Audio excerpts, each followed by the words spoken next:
Straight to the point. Atong balik-balikan mahigala ning atong hisgutanan labot sa impeachment case nga giatubang ni Vice President Sara Duterte ug unya gi basura na kini mahigala sa Supreme Court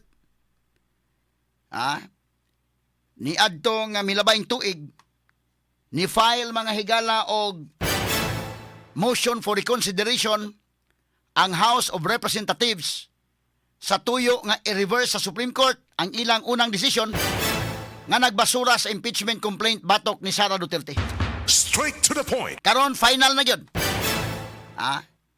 Final na mga higala ang House of Representatives versus Duterte case nga gi-explain sa Supreme Court maayong pagkasuwat. Ang maong desisyon, giklaro, gilatid mga higala, kining desisyon Supreme Court, iyang gibarugan ang iyang pagka-guardian sa Constitution. Straight to the point. Mo ni anindot. Mo na nga unyan tataw itong hisgutan ni si Senador Vicente Soto mga higala, Tito Soto. Mura siya mga higala og labaw pa sa kabright Vegas Justice sa Supreme Court.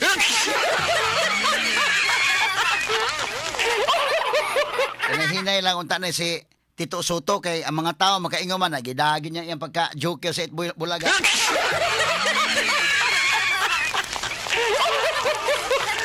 Lalim ka mga higala, unanimous decision. So ang tanan nga mga legal luminaries nga naglingkod sa Korte Suprema, unanimous ang ilang decision nga pagbadlong kini sa House of Representatives nga kini mga politiko sa House of Representatives nga mura mga higala gadua-dua lang sa pag-sign mahigala sa impeachment complaint batok ni Vice President Sara Duterte. Straight to the point. Kabantay mo? Murag ilang gidua-duaan lang. Wa mo sugot ang Supreme Court, ana. May na maklaro ni Tito Soto ba kay mura man siya mahigala og dako ang iyang kuan nga usa kuno kasubo nga adlaw kuno matod pa niya. Murag ikaw rin Tito Soto may nasubo, ha?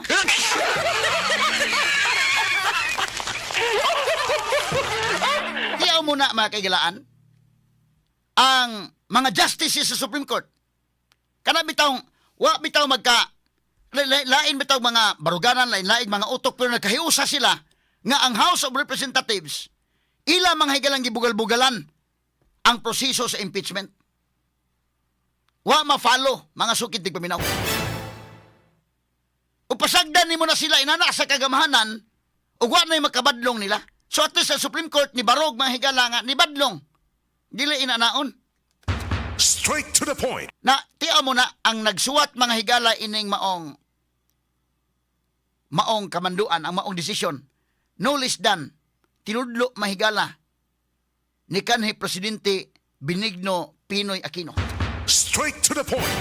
Nga mao si Marvic Leonen. Usa kini ka justice mahigalang tinudlo pa ni panahon mahigalang Pinoy. Nya siya nagsuwat, siya nagtagik, maayong pagkasuwat. Daling sabton ang iyang pagkasuwat. Pagkahumok ng sabton, ambos tito mahigalalahi mga pagsabot.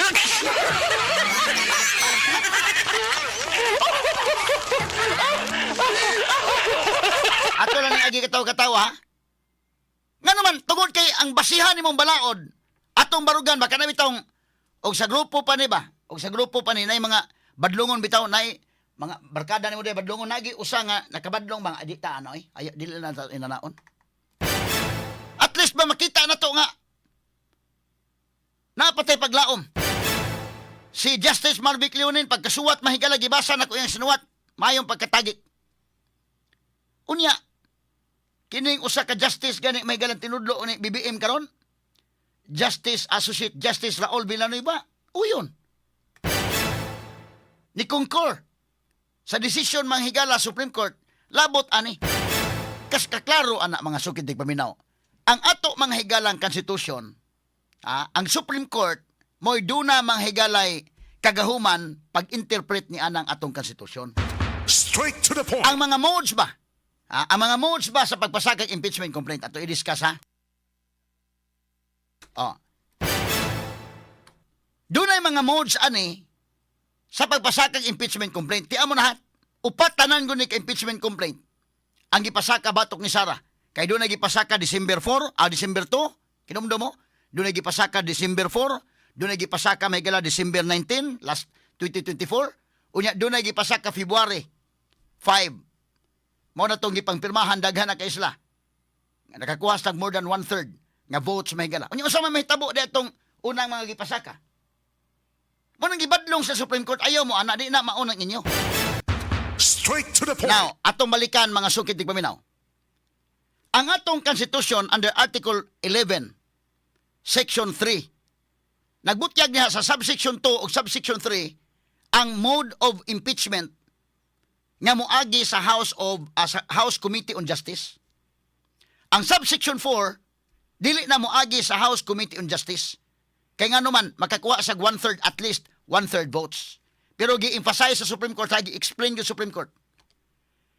Bisan asa diha nga modes, kinahanglan taga due process ang gipasakaan og impeachment. Straight to the point. Muna kung giingon, magtangtang ka gani janitor mga higala, kinahanglan maka due process. Imo man ang ipaagig proseso, kani pa man magtangtang kag vice presidente day. Simple naman ang sabton. Tito Soto mahigala kuan gyud, nag-alboruto gyud kay gusto gyud ang iyang pagsabot may matuman. Why usang abogadong senador nga wa mo uyon sa Supreme Court. Kining dili abogado mga higala, maogi may patigbabaw nga magtuo siya nga sa eksakto.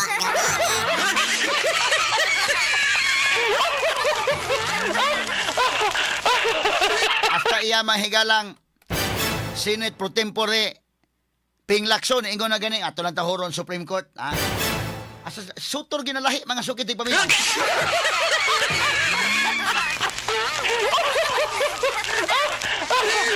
Unsa kay ang pagtuo sa kagalingon no nga bright siya mohimog jokes sa Itbulaga nya na bright na po sa tanan. Wa gaba.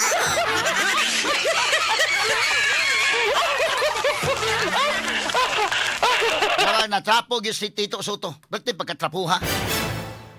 Atong respetaran kay decision Supreme Court unsa may pasabot nimo politiko gud ka. Nago kay kaugalingong interest ang ikaw na lang masunod. Unsa man pulihan na lang ni Supreme Court ni Tito Soto.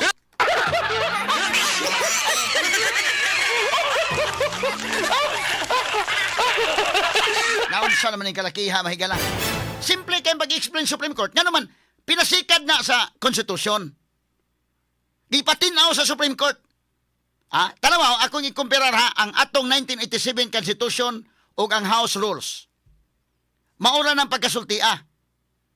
So, ang House Rules, base ka na sa Constitution, nagsulti mga higala matod pa sa Section 3, Article 11, Section 3, Subsection 2, a verified complaint, mao ni ang pagpasaka og impeachment. A verified complaint for impeachment may be filed by any member of the House of Representatives. Kana unang mode na moagi na siya og House Committee on Justice or any citizen. So tagsaon na to kay dili sa rules kay ang Constitution may gala maora na sa may gibasihan sa ilang rules. Ilang rules gibutan gyud ABC. Ang Section 2 sa House Rules may gala nagbutyag og mode of initiating impeachment. Ngano importante man ang pag-initiate. Kay kanang pag-file dili pa na enough nga mudaga na ang 1-year rule, 1-year bar rule. Buti pasabot ba nga once mapasakaan nagkaso o initiated ang impeachment, in 1 year wa na laing impeachment pa nga ipasaka. So asa man na magsugod og dagan? Inig-file di pa na mudagan. Kano sa man mudagan?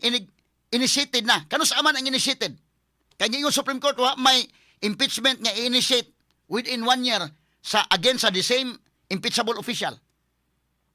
Pag-file nimo, dili na pasabot nga initiated na. Sa to pa pila man ni kakaso ang na-file batok ni Sara. Timan niya, ang unang ni-file kato si Sindanya. December 2 na. Pagka December 4, ang sunod ni-file ang Makabayan Black. Pagkaman December 19, doon ay laing ni-file katong grupo to sila nga ni-file. Katong tulo, nag-file, walay na hitabo niya do. Sayon, sabto na Tito Soto.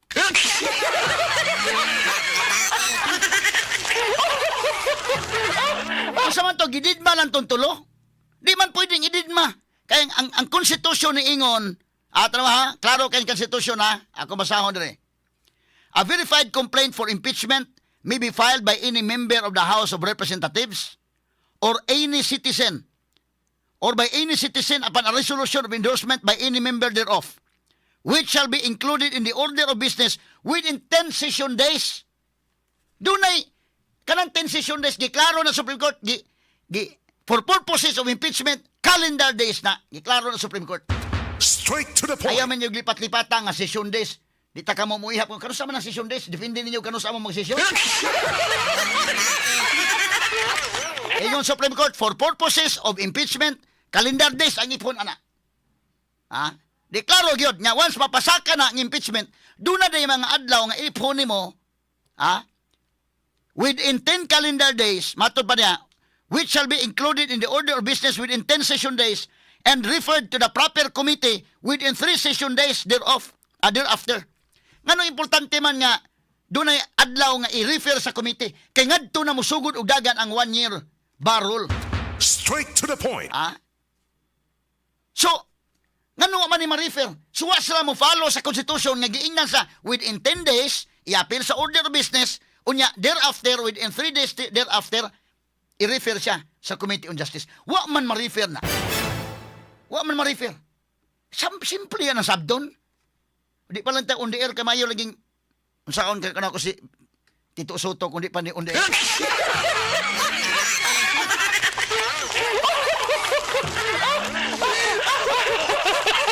Pitok-pitok lang mata ini.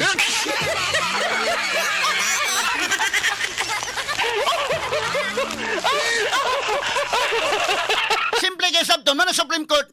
Ang sa man nahitabo sa tulo ka impeachment complaints. Gididma lang to, di man pwedeng ididma kay ang konstitusyon may nagmando.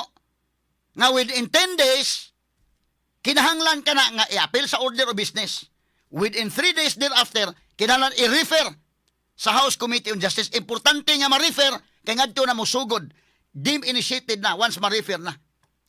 Ang ilang gibuhat aron nga dili mo dagan dili ma-initiated, wala nila tanduga katong first, second, third. Ingon Supreme Court di na maunang inyo. Straight to the point. Usa ka kinuanggol nga didto manghigala sa Secretary General, wa niya ihatag ngadto sa speaker kay ang speaker giingon man sa rules mahigala nga ug nana sa speaker within 10 days iyang i-appeal sa order of business.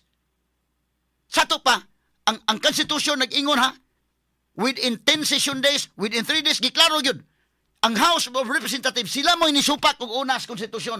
Ilang giduadwaan ang konstitusyon. Wa mo sugot ang Supreme Court. Straight to the point. Ayaw anaan ninyong konstitusyon. Mura mang inyong gibaboy.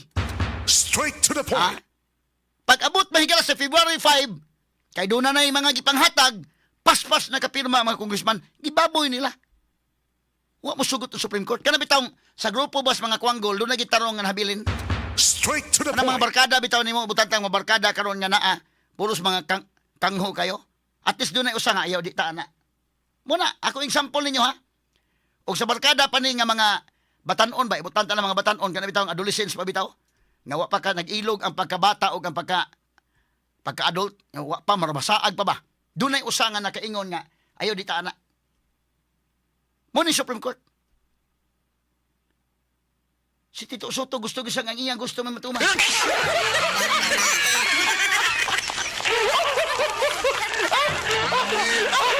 Why discretion manghigalang gibutang sa Constitution? Dili discretion nila kano saan nila mahigala mo dagan ang period o dili. Klaro na. Nya karon nahimong discretion na nila manghigalag ilang giduduan dili submit dito. Kani karon bitaw nagduwa naman sa sugod. Limang kadto nga tuas Taiwan kuno ang Secretary General, di ma-file kay tuas sa Taiwan. Wa gaba.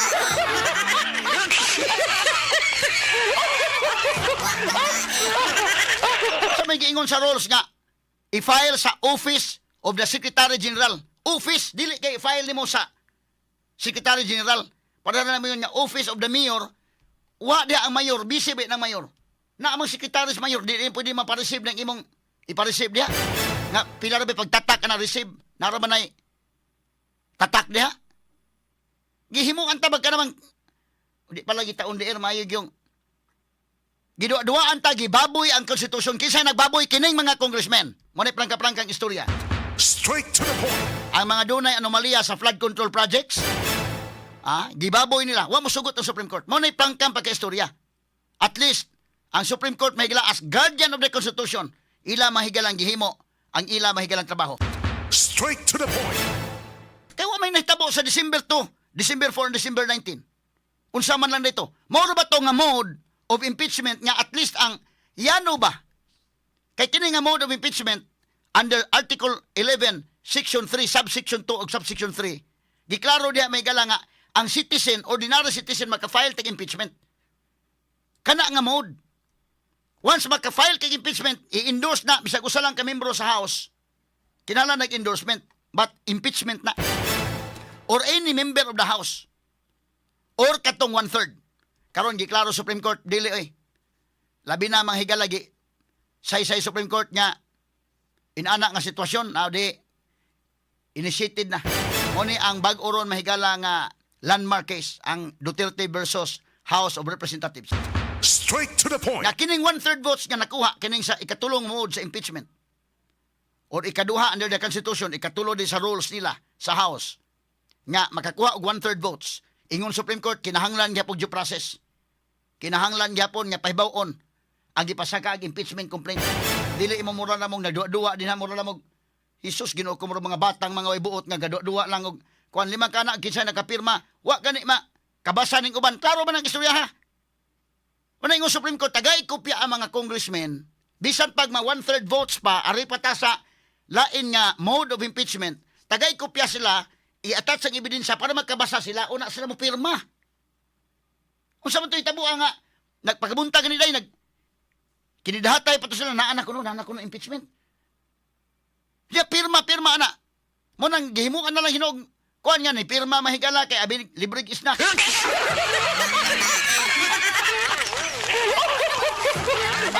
Bisan asa nga way, either sa first mode, second mode, third mode, ingon Supreme Court, due process i-emphasize ka na. Di ba tarong ka ng pagkasultiha? Tarong ka ng pagka-desisyon na Supreme Court? As Tito Soto maghimog yung iyang kaugalingon.